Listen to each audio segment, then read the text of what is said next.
Welcome. In today's meditative philosophical lecture, we will gently step into a world that lies not beyond the mountains, nor beneath the oceans, but within. A world seen not with the eyes open, but with the eyes closed. What happens when we retreat from the visible, when the curtain of sight is lowered, and the stage of thought begins to glow? Tonight, we explore the world through closed eyes, a journey through inner landscapes where silence becomes language and darkness becomes a mirror. Let go of the noise outside, let your breath slow, and allow yourself to listen, not to the world around you, but to the one blooming quietly within you. You are not here to learn, you are here to remember. Let's begin. When the world dims and the eyes close, another realm begins to breathe. It is not blackness that we enter when we shut the eyes, but something far more intricate, far more alive.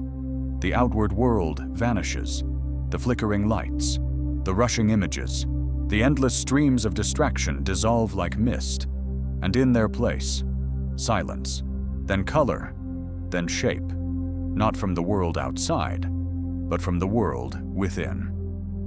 There is a world through closed eyes, and in this world, nothing is as it was, yet everything feels somehow closer to the truth.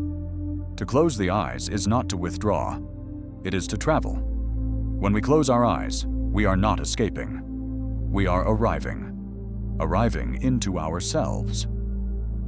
Into the ancient territory of the self that does not require sight to see, and what it sees is not light or object, but presence, the whisper of thought, the echo of memory, the heartbeat of being. We begin to notice what we have long ignored, the murmur beneath the noise, the breath that has always been there, the tension in the jaw, the weight behind the eyes, the subtle pressure of thought against consciousness.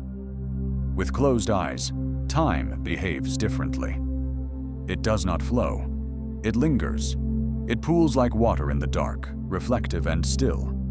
In that silence, the self becomes visible not in shape, but in sensation. We begin to feel the contours of who we are not by the mirror of the world, but by the mirror within. Every flicker of emotion, every sound of memory, every imagined light or dark becomes a clue, a symbol, a thread.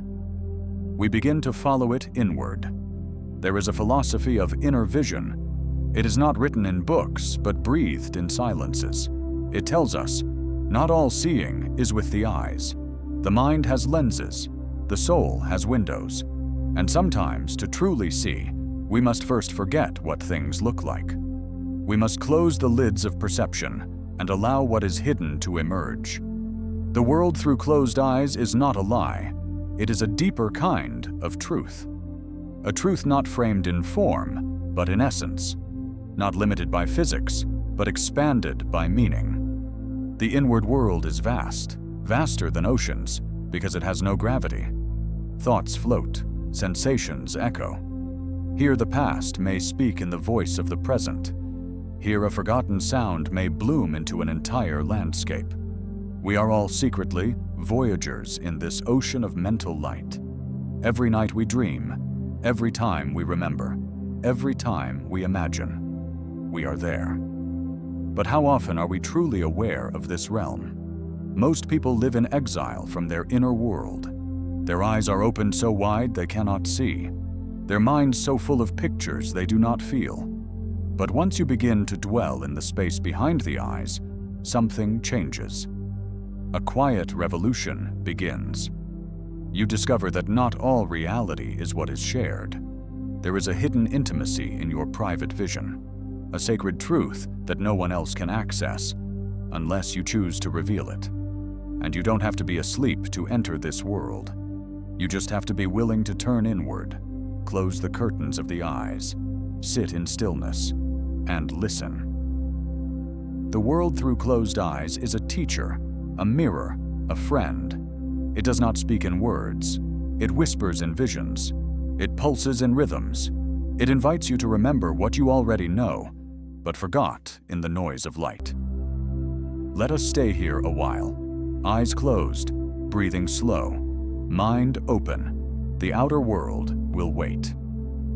For now, we begin the journey within, through the darkness that glows, the silence that sings, and the images that come not from outside, but from the soul. When the eyes are closed, the mind becomes louder. What was once drowned in distraction now rises with clarity. Every thought, every doubt, every memory knocking gently on the doors of your awareness. It is easy to believe that these thoughts are you, that they define you. But in truth, they are only echoes, reflections, movements of mind. You are not what you think. You are the one who watches the thought arrive and the one who watches it go.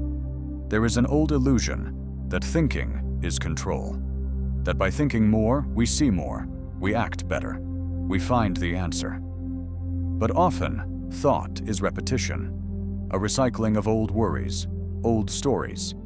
Thought becomes a wheel that turns in place, fast, but not forward. And so in the silence behind your eyes, the first lesson is stillness. Stillness not as absence, but as space. A space where thoughts can breathe, where they are not chased or fought, but simply observed. You do not need to stop the thought. You do not need to fix it. You only need to see it for what it is, a moment of energy, not a command. This is what philosophers and mystics alike have whispered through centuries. The true clarity comes not from more thinking, but from deeper seeing. So you sit. You close your eyes. A thought arises. I am not doing enough. You do not resist it. You say, there is a thought, and you let it go. Another thought appears. I should be more. Again you watch. Again you let go. This gentle witnessing is not weakness. It is wisdom. The ability to hold your mind like a trembling bird, without squeezing, without running. When you stop identifying with thought, you begin to taste freedom. No longer pulled by every judgment, every self-criticism, every script of fear. You begin to see them as habits, as clouds, passing forms in the vast sky of your awareness. Some thoughts are heavy, others sharp. Some are made of sorrow, others of anger. And yet even the darkest ones can be held with light, not because they are true, but because they are known, seen, met without fear. This is what makes the inner world powerful, not its silence alone, but its honesty, the willingness to witness the storm without running, to feel the tremble without breaking. The mind is not your enemy. It is a tool, but a tool left unattended becomes chaotic. It builds futures made of anxiety. It relives pasts made of regret. It judges, it compares, it screams for validation.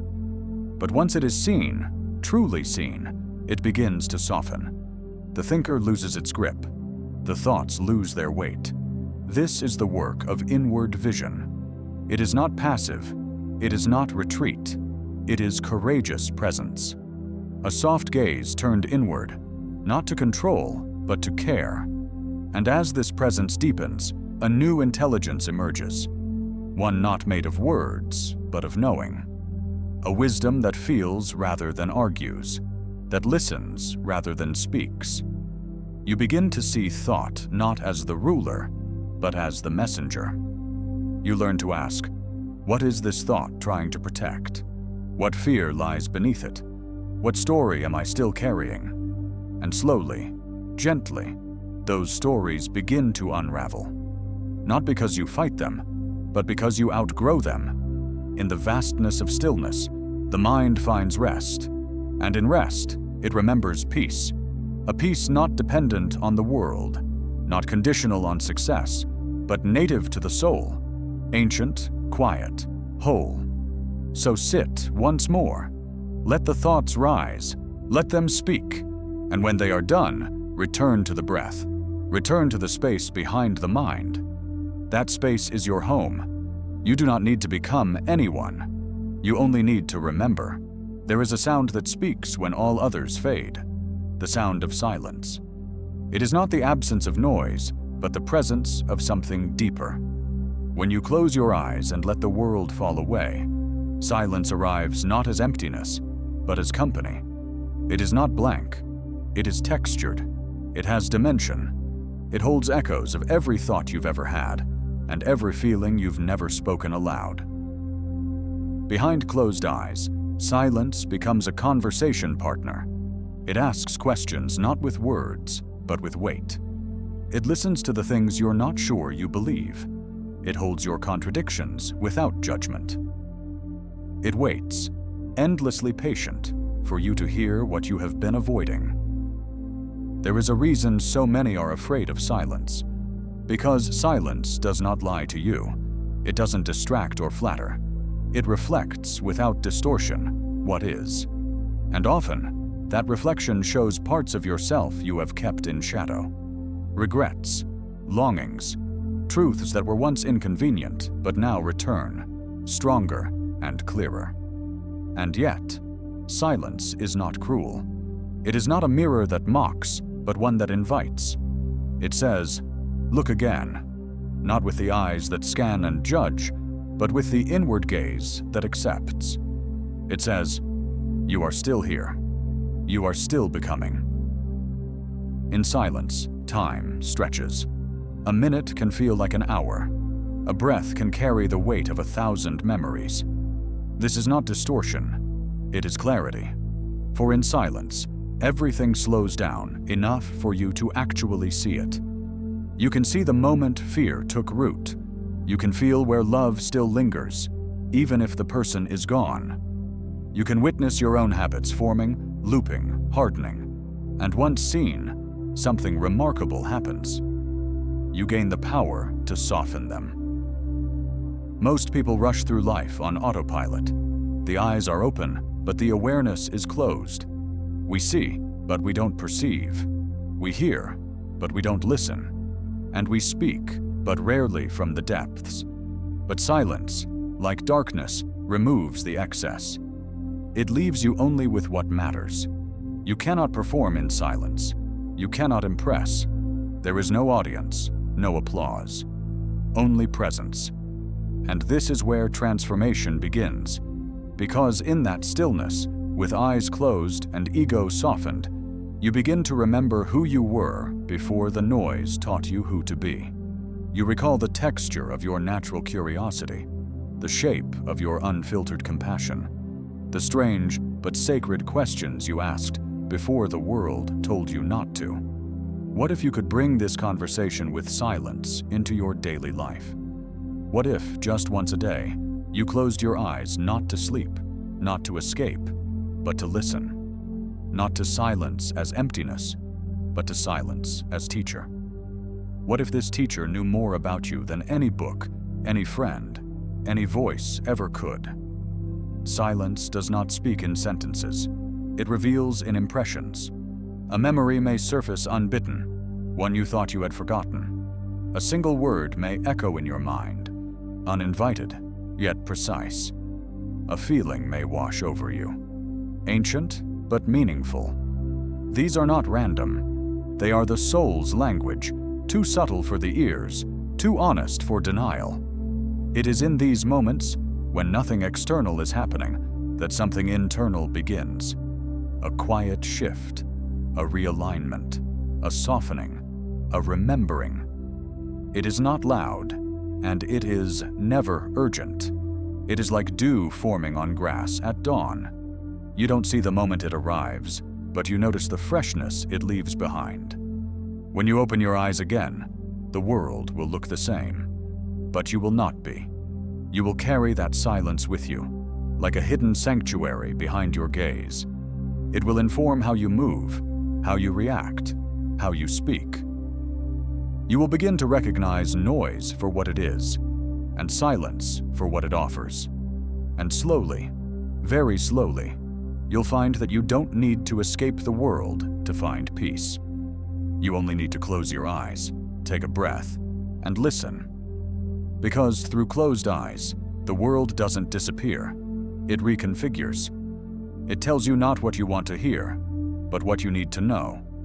And in that knowing, in that strange communion between silence and soul, something sacred is restored. You close your eyes, and what do you see? Not darkness, not nothingness, but the first hints of a different architecture, one not built of stone and steel, but of memory and meaning. This is the inner world, the space behind the face, the temple within the skull, where no one but you may enter fully. And yet, we spend so little time there. This world is not silent. It is full of voices, some familiar, some ancient, some that do not use words at all. There are rooms here you have not visited in years, the attic of forgotten dreams, the cellar of old fears, the sunlit balconies of love that still lingers. Every memory you thought was gone lives here, tucked into the walls, like sacred scriptures. To walk through this inner world requires no effort, only permission. And that permission is granted the moment you stop chasing and start listening. Sit, breathe, let the muscles around your eyes relax, and notice how, with each breath, a hallway appears. A door swings open. A voice you've not heard in decades whispers something you didn't know you needed. This is not imagination. This is self-architecture. These are not illusions. They are fragments of your truth, scattered like constellations across the night sky of your mind. Every person you've loved, every version of you that once was, every place you've stood barefoot in wonder, they're here. They wait for you not as ghosts, but as companions. And like any architecture, this world responds to how you walk through it. If you enter with fear, the halls become narrow and cold. If you enter with reverence, the ceilings stretch into domes. If you come seeking truth, the light changes, dimming where you're not ready, glowing where you are. This place, your inner sanctuary, is not static. It evolves as you evolve. It forgets what you refuse to feel and reveals what you're finally willing to face. Some rooms will feel too heavy. That's okay. You don't need to clean them today. You only need to acknowledge they exist. Awareness is already transformation in motion. Have you noticed how much of your outer life is shaped by this inner structure? How the things you fear externally were built from shadows inside? How the love you crave from others is often a mirror of the love you withhold from yourself? These are not abstract metaphors. They are blueprints. The inner world builds the outer world. Thought precedes action. Feeling precedes expression. Wound precedes defense. This is why it is sacred to sit, to breathe, to close your eyes and walk through your own cathedral of being. Because by tending to the architecture within, you reshape the landscape without. You soften what was rigid. You open what was closed. You forgive what was punished. The mind, when quiet, becomes a sculptor. It carves from silence what the soul has always wanted to say. Sometimes it shows you a path, other times a person. Often it simply holds space, for you to remember that even in stillness, you are alive, you are enough, and you are becoming. This architecture is not made to impress. It is made to hold. It is where the child you were meets the elder you will become. It is where desire lays down its armor, where grief stops running, where joy, when invited, dances without restraint. And so, the practice becomes this: not to escape the world, but to return to your center, not to chase meaning out there, but to build sanctuary in here, not to fix what is broken, but to sit beside it long enough for it to unfold. When you close your eyes tonight, let it not be a shutting out, but a stepping in. Walk through your corridors of memory. Sit in the gardens of your quiet strengths. Light a candle in the rooms where you once hid from yourself. And listen. Listen not for answers, but for openings. You are the architect. You are the sanctuary. You are the sacred silence behind the noise. And the more time you spend in this place, with eyes closed and heart open, the more beauty you will bring into the world with your eyes open. When the eyes close, another language begins to speak, one that needs no grammar, no voice, no alphabet. It is the language of the unseen, and it flows in sensations, intuitions, patterns of breath, and quiet recognition. It is older than spoken word and deeper than written text. It comes from the silence that was there before you were born, and it will remain long after your last word is spoken. This language whispers not in sentences, but in symbols. The image of a flame when thinking of a person, the echo of laughter in a moment of sadness, the weight of a color that means more than the color itself. These are not random flickers of thought. They are transmissions from the unseen parts of you. And they speak truth if you're willing to sit long enough to hear them. The conscious mind is loud. It organizes, categorizes, controls. But the unconscious is soft. It moves in spirals, not lines. It offers. It reveals. It invites. And when you close your eyes, the conscious mind slowly loses its grip, and the soft spiral begins. You are not doing, you are receiving. You become a vessel, not a builder. In this state, the body becomes a listener. Your skin, your heartbeat, your breath, all tune into frequencies that words cannot capture. You may feel a memory as a warmth in your chest. You may feel forgiveness as a loosening in your jaw. You may feel grief rise like a wave from the stomach up, not as pain, but as presence. These are the sentences of the inner language, visceral, full-bodied, and deeply honest. And this honesty is sacred. It bypasses the defenses of logic. It touches what thinking avoids. This is why silence heals, not because it hides the pain, but because it allows you to hear it clearly for the first time. Pain speaks too. So does longing. So does hope.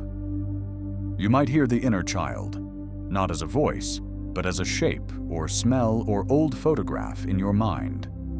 You might meet the version of yourself you've hidden, not as an image, but as a sudden ache or a vision of a door you always avoided. These are not dreams. These are dialogues. You are not asleep. You are finally awake to what was waiting. And in these moments, when language dissolves and only essence remains, something magical happens. You remember that you are more than your current problems, that your being is older than your name, that your soul does not speak English or any other tongue. It speaks in light and breath and rhythm. The more you listen, the more fluent you become in this sacred dialect. You'll begin to recognize what certain silences mean. You'll understand that not all stillness is the same. There is a stillness of peace, a stillness of grief, a stillness of anticipation, each with its own energy, each with its own story. And you will also begin to speak back, not in words, but in choices. You will rest when your body whispers for it. You will reach out when a name flickers in your heart. You will release a burden, not because it makes sense, but because you felt the shift inside you. That is a conversation with the unseen. That is co-creation with the quiet parts of your soul. This is the deep literacy of closed eyes, the ability to read what has never been written, and to write what cannot be read. You become not just a receiver, but a transmitter. Your life, your actions, your voice, all begin to carry the wisdom of the silence you've learned to honor. And so as you sit in meditation or stillness, remember, you are not alone. You are surrounded by a chorus of meanings, of memories, of messages from within. They've always been there. But the eyes had to close for the ears of the soul to open. There is no urgency in this language, no deadlines, no expectations. It unfolds in time and outside of time. It waits for you to be ready. And when you are, it will meet you with open arms, not to fix, but to welcome, not to change you, but to remind you of what you never truly lost. So listen, not with your ears, not with your mind, but with your whole being. And slowly, softly, you will begin to understand. To walk through the world with closed eyes is to meet the shadows not as threats, but as teachers. When the light dims and distractions fall away, what's left is not a void, it's a mirror. And in that mirror, the shapes that once frightened you reveal themselves not as monsters, but as misunderstood parts of your own being. The world tells us to be light, to be cheerful, to smile.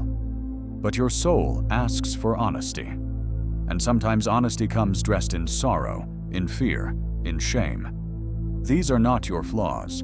These are parts of you that have been waiting, patiently, for you to sit still long enough to hear their story.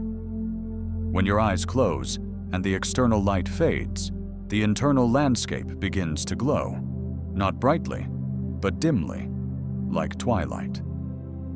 This is when the shadows stretch out. This is when the corners of the psyche begin to speak. And this is where the real meditation begins. Not to escape, but to witness. The anxious voice inside you is not trying to ruin your peace. It is trying to protect something sacred. The anger is not a curse.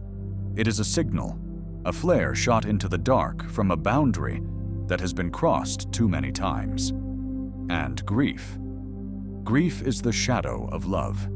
It only exists because something was once held close and is now gone. All of this becomes visible when your eyes are closed and your inner gaze is sharp. You see the contours of your inner world, the hills of memory, the valleys of loss, the rivers of forgotten desire. And what once felt chaotic begins to form a kind of map. Not to navigate forward, but to understand where you've already been. This kind of understanding does not come quickly. It arrives slowly, like dawn. It does not knock. It waits. And when you are ready, when you are not fighting or fixing, but simply breathing and witnessing, the shadows come forward. They sit with you, not to harm you, but to ask for compassion. You begin to see that every dark shape is made of something once beautiful. A forgotten dream, a buried wish, a hurt child. You learn to listen to these parts not as intruders, but as returning travelers, weary, wounded, but worthy. In this space, even your regrets begin to speak differently. They no longer scream, they whisper, and in their whisper, there is wisdom. I only hurt because I cared. I only ran because I was afraid. I only lied because I thought the truth would break me. These are not excuses. These are revelations. They do not justify. They clarify. And when clarity arrives, something powerful happens. Forgiveness begins. Not as an act of heroism, but as a natural outcome of understanding. You forgive not because someone told you to. You forgive because you have seen the full picture. And in that picture, there is room for love. Even for the parts of you that once made mistakes. This is the power of closing your eyes. You shut out the noise of expectation, and you enter a space where truth has no filter. A space where everything, light and shadow, can be held with equal care. A space where your whole self is welcome, not just the polished surface. In time, this inner acceptance begins to change how you walk in the world. You don't flinch from discomfort. You don't fear the unknown. You know the dark, not as a threat, but as a familiar place.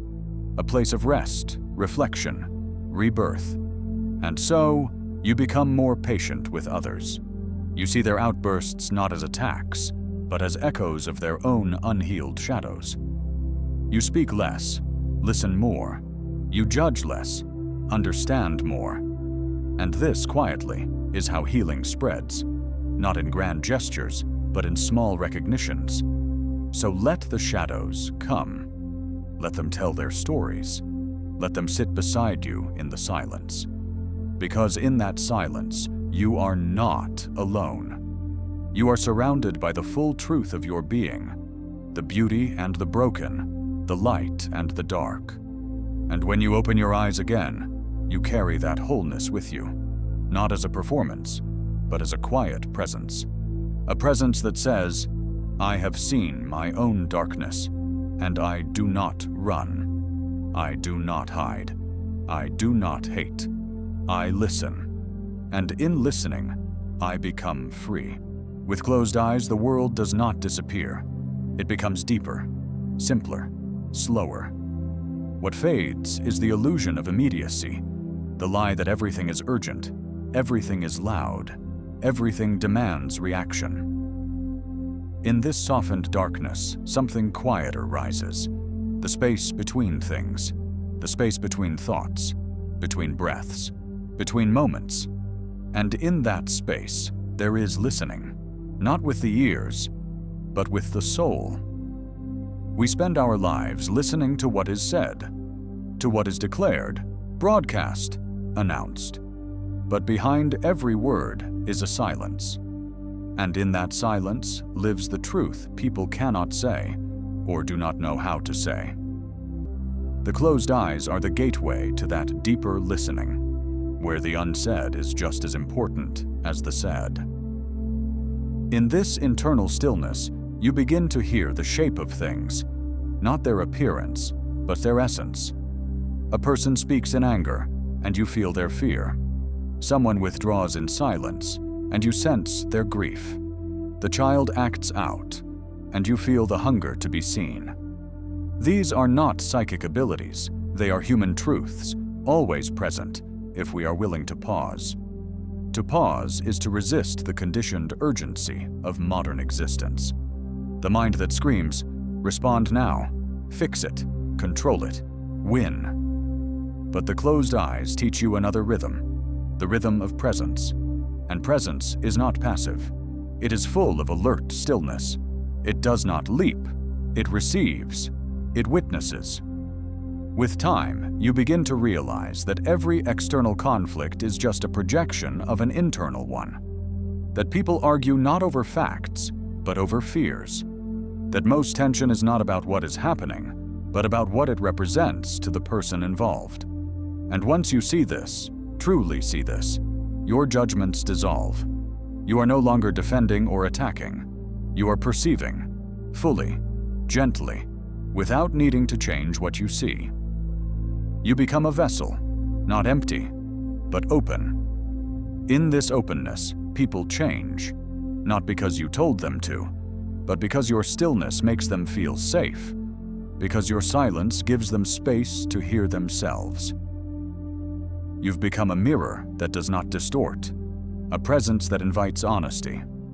This kind of listening is rare. It's not taught in schools. It's not celebrated in our culture. But it is remembered in the soul. When someone listens to us without interruption, without correction, without impatience, something softens, something ancient stirs. And in that stirring, healing begins. You don't have to say the perfect words. You don't need clever advice. Your presence, your non-reactive attention, is enough. It is the medicine that modern life has forgotten. When your eyes are closed, and your breath is slow, and your thoughts are soft, you begin to feel how much is being said in every silence. The way someone shifts their weight, the tension in a sigh, the delay in a response. All of it, communication. All of it, sacred.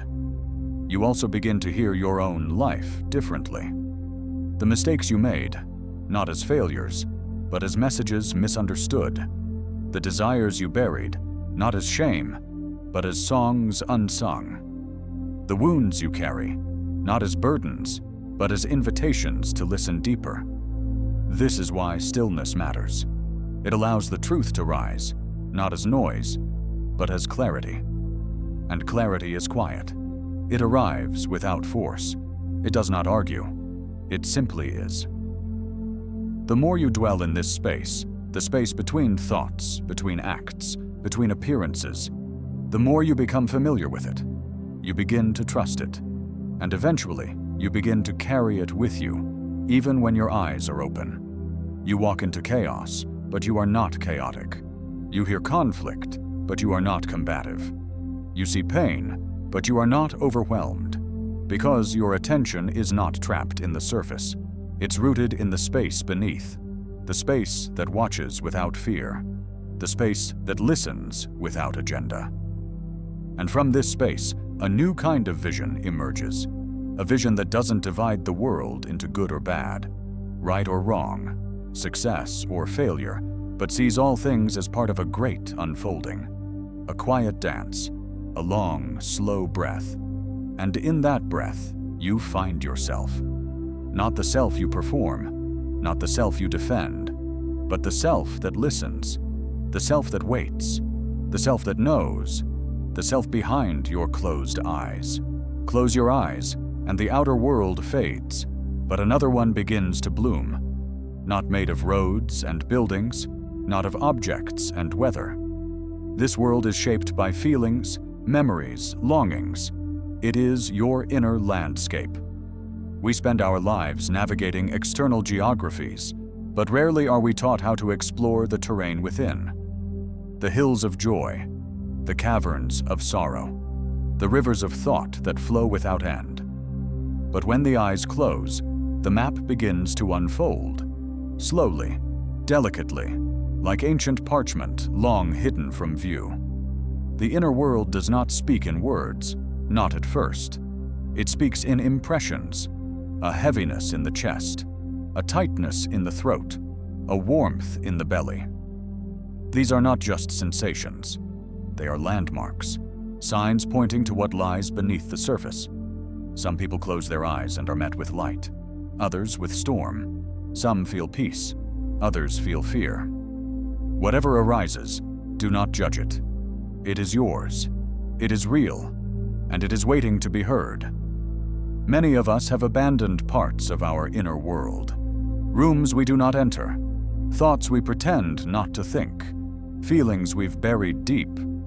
But when the outer world is silent, the soul knocks gently on those doors and asks softly, "Are you ready now?" Ready not to fix, not to conquer, but to listen. Listening to your inner landscape is an act of radical honesty. It is not about controlling what you find. It is about welcoming it, with the kindness you would offer a child who has been alone too long. Because that is what much of your inner world truly is.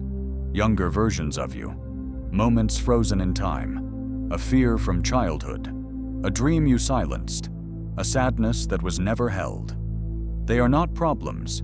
They are parts of you that want to come home. With each breath, you walk through that inner land, past the memory of a failure, past the echo of a goodbye, past the voice that once told you, you are not enough. And when you reach those places, you do not turn away. You place your hand over your heart, and you say, "I see you. You are part of me. You are allowed to be here." This is not easy. It is not comfortable, but it is necessary if we are to live lives that are whole. For the outer world may admire the mask, but your inner world craves the truth. It doesn't want perfection. It wants presence. As you spend more time with eyes closed, you begin to notice the weather patterns of your mind, the thoughts that circle like winds, the beliefs that thunder, the habits that drizzle quietly, day after day. And just like the sky, none of them are permanent. They come, they go. They are not who you are. They are what you pass through. And this realization is freedom. Because once you know that thoughts are not facts and feelings are not fate, you stop being a prisoner of reaction. You start being a witness, a traveler, an artist painting the landscape of your own awareness. In this sacred quiet, you realize that your inner world is not broken. It has simply been neglected, not given the light of your attention, not spoken to with the language of love. But now it blooms. The forgotten garden, the silent cathedral, the secret library, all of it within you, all of it yours. And as this inner world becomes familiar, you no longer fear solitude. You begin to crave it, not as escape, but as return. You sit with closed eyes, not to avoid life, but to remember it, to realign with the parts of yourself that know how to breathe, how to forgive, how to simply be. This is not meditation as technique. This is not silence as performance. This is a homecoming, a return to the place where you are not watched, not measured, not judged, but simply held. So when the world becomes too much, when the noise overwhelms, when your heart feels distant from your own life, close your eyes and go in. The door is always there. When the eyes are closed, the mind becomes louder. What was once drowned in distraction now rises with clarity. Every thought, every doubt, every memory knocking gently on the doors of your awareness. It is easy to believe that these thoughts are you, that they define you. But in truth, they are only echoes, reflections, movements of mind.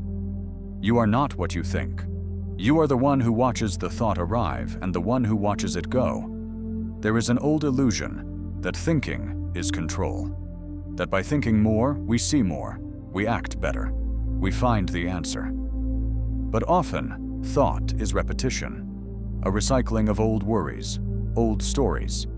Thought becomes a wheel that turns in place, fast, but not forward. And so in the silence behind your eyes, the first lesson is stillness.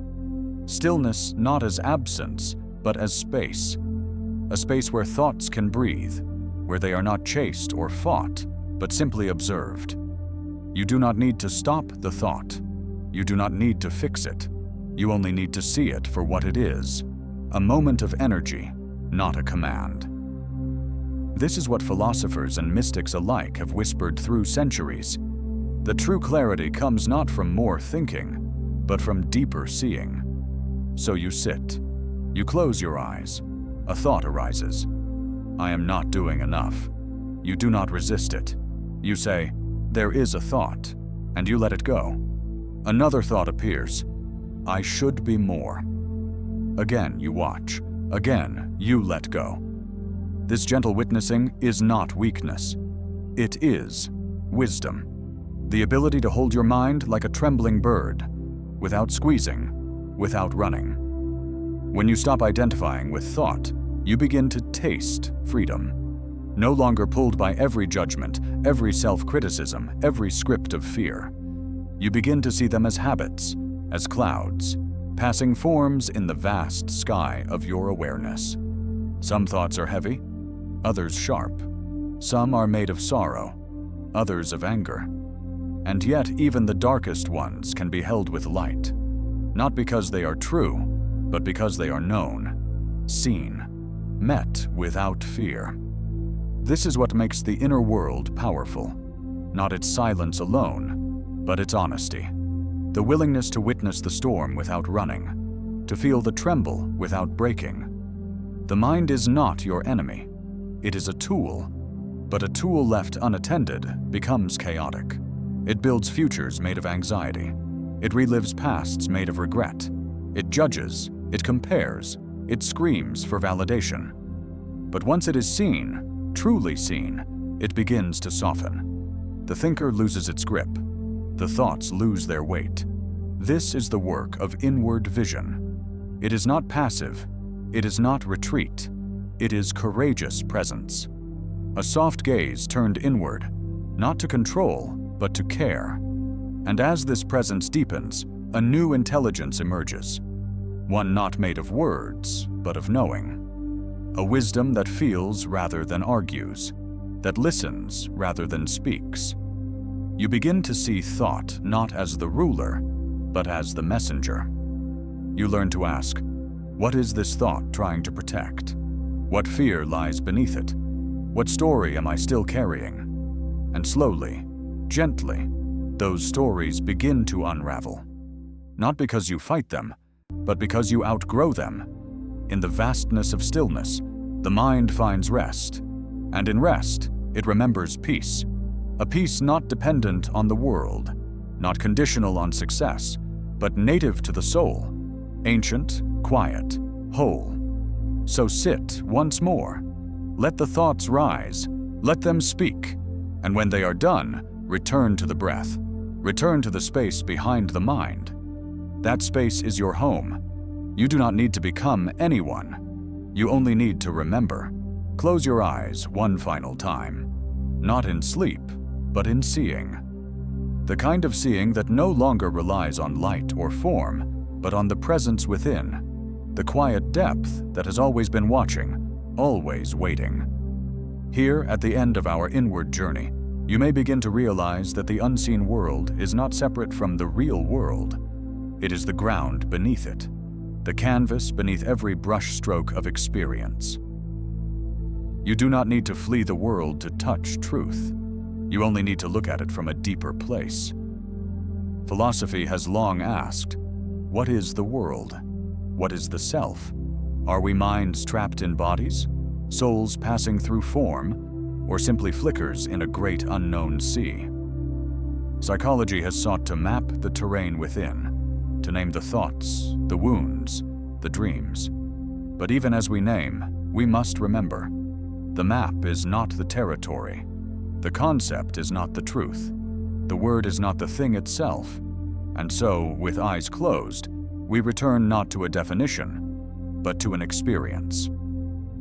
Here now, listen. Can you sense the subtle rhythm of your own being, the pulsing of your existence not as thought, not as memory, but as presence? This presence is untouched by success or failure. It existed before the first story you told yourself. It will remain after the last. It is not the content of your life. It is the context, the still space in which all things rise and fall. The world through closed eyes is not smaller. It is vaster, because it reveals that the outer world, the so-called real, is only one layer of the truth. Behind every image is a feeling. Behind every reaction is a wound. Behind every word, silence. We are not made of thoughts. We are made of awareness. Thought is only what dances across the surface. So we begin to live differently. We walk with awareness. We speak with care. We listen not just to words, but to the pauses between them. We begin to hear not only what is said, but what is felt, what is hidden, what is holy. This is the gift of seeing inward, the return of depth to the ordinary. A chair becomes more than a chair. It holds the weight of silence. A face becomes more than a face. It becomes a mirror of years, of stories, of hopes. Even pain becomes not just pain, but a doorway, a reminder, a call to attend to the forgotten parts of the self.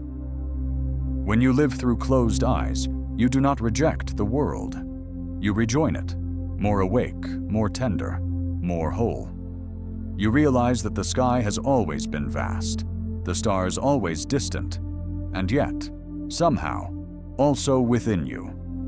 You are not here to master thought.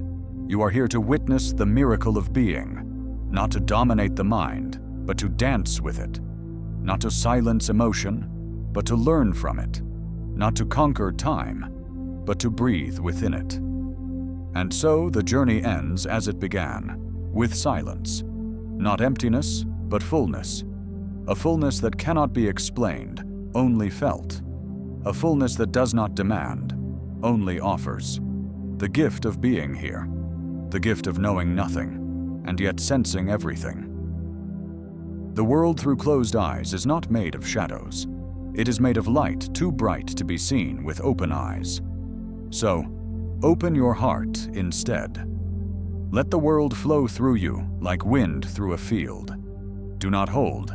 Do not resist. Be the field. Remember that life is not an answer to be found. It is a question to be lived. And every step you take, every breath you draw, is part of the great unfolding. This was never about escaping. It was about remembering. And now, when you open your eyes, let it be different. Let the world be not what you expect, but what you feel. Let it be strange. Let it be beautiful. Let it be alive, just like you. Because the world you see through closed eyes is still here, always.